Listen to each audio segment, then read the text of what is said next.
In this video, I'm going to show you how to watch someone's Instagram story without them knowing. That is quite simple and easy to do, so let's begin.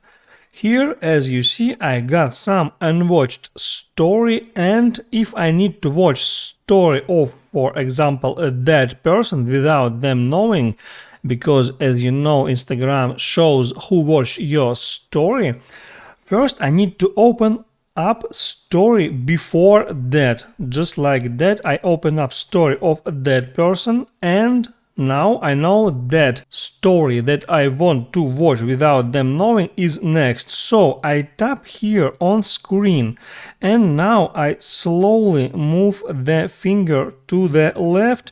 So now I can see this story of that person, and don't release the finger from the screen.